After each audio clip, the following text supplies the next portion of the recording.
Hey guys, welcome back to my channel. My name's Max Convexity. Today I wanted to react to a comment I received from somebody named Vking or VKING 8043. Said, hey Max, I wanted to ask your opinion on a comment I saw on Honorable Investing channel from 2 days ago. And somebody was asking him if he would invest in the QQQY this month. So the comment was by Bob Davis, and the comment went like this. TSLY is bearish. TSLY wants the Tesla share price to be under the strike price at expiration. QQQY is bullish. It wants the NDX to be above the strike price. And then Bob mentioned that Tesla is part of the NASDAQ index, and Bob mentioned he has 3,000 shares of TSLY and 1,500 shares of QQQY that he uses to offset each other. He says TSLY sells calls after their synthetic position is established. QQQY sells puts. These two work inversely. Okay, that's I like where he's going. I like being diverse and having, two funds instead of one is better.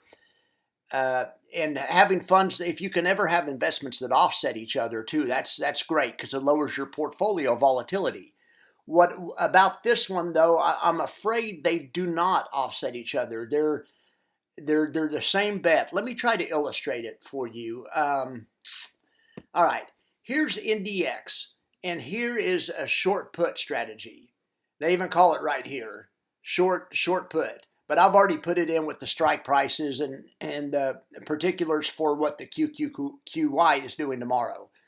The QQQY for tomorrow is short 141, 16, 120 puts. So this is what the profit and loss graph will look like at the end of the day tomorrow.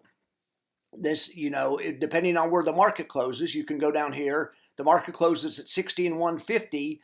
The fund will earn 1.6 million. If the market closes at 15,900, the fund will lose 1.4 million. But this graph kind of tells the whole story. The thing is, the reason TSLY and QQQY don't offset each other is because of this. Here is what a covered call strategy looks like. It's the same as the short put. It's identical. The payoff is the same. And I get where the confusion comes in because a short call is definitely opposite of a short put. The thing is, though, TSLY doesn't just have a short call. They also own a synthetic. So the position both funds are in are functionally the same. So if the market's down huge or something, both of these funds will probably do bad. But at the same time, if the market's up big, both of these funds will do fine.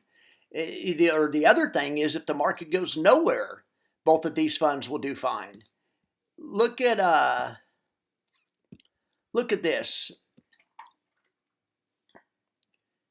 You can tell, and whenever you put on an option trade, the way you can tell if you have an edge is if the market doesn't move anywhere and you make money. In the case of this trade, and this is a fictional trade, but this is similar to the type of trades TSLY does. It's a synthetic covered call strategy. But in the case of this trade, you have you get a $420 credit, but what's even more, you can look here where the market is right now, and if the market doesn't move anywhere from where it is right now, this trade wins $300.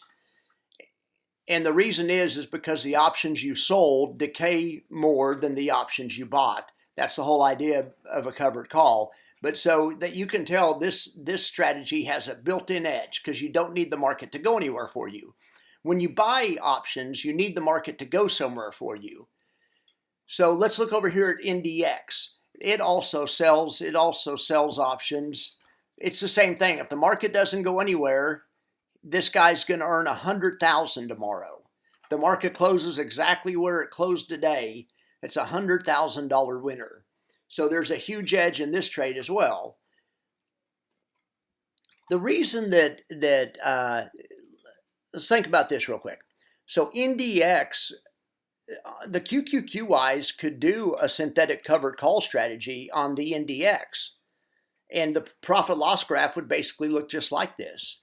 And by the same token, TSLY they could do a short put strategy on Tesla.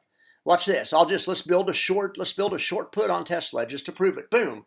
Yeah, and it looks exactly the same as the covered call thing. The reason that the fund managers don't use puts for Tesla, and they don't use calls for QQQY is because they're trying to capture premium. In stocks, especially high-flying tech stocks like Tesla, calls always trade rich. The calls are more expensive than the same put. They just are. So whenever you're looking at a stock like Nvidia or Tesla, a good strategy to start with is some type of covered call strategy, because it monetizes because you're selling the call and it's monetizing that. That's what you're going after. But whenever you're looking at an index, like say a JEPY or a JEP, even the JEP, let's just go JEPY or QQQY. On indexes, NDX or SPX, puts traditionally trade more expensive than calls. And so on a short put strategy where you're selling the put, you want to sell whichever one's more expensive. So the short put strategy works out better for the QQQ. Why? Because it's an index, because it's tracking the NDX, which is a broad-based NASDAQ index, 100 stocks. The covered call strategy works best on the individual stocks like Tesla and Nvidia, because the calls are just priced ridiculously expensive. You should see the calls in Nvidia. That's why that YieldMax fund, the NVDY fund, does well a lot of months. Those calls are ridiculously expensive, and all those guys are doing is monetizing it. The two trades will not offset each other. QQQY and TSLY are both bullish trades, and unfortunately, I wish they would offset each other. Here's the short put one more time. That's what the payoff looks like on that, and here's what the payoff looks like on a covered call strategy. The reason they won't let you sell sell a call without having a synthetic or without owning the stock. Look at this. Here's what your profit and loss graph would look like if you just sold a call without owning any stock. Look at this. It says max loss infinite, and it's infinite on the upside. The more the stock goes up, the more you lose. Brokerages won't even let you. I don't think brokerages would even let Warren Buffett do a naked call. They might, but he would have to have a lot of cash in his account, which he probably does have, but they would make sure he kept it there. It'd be like a cash secured call. I don't even know if there is such a thing. The reason they could do cash secured puts is because in a put you can just lose to zero. A stock cannot drop below zero. But a stock can go up as high as it can go up. There's no theoretical limit. So that's the reason that the TSLY and the NVDY and AMD and all those YieldMax funds with these high-flying tech companies are working so well and paying such good dividends. By the same token, Defiance is doing puts on indexes, so they're also capturing the more expensive side of the equation. If that wasn't clear, leave me a comment and I'll try to make it more clear. Thank you very much, and you have a nice evening.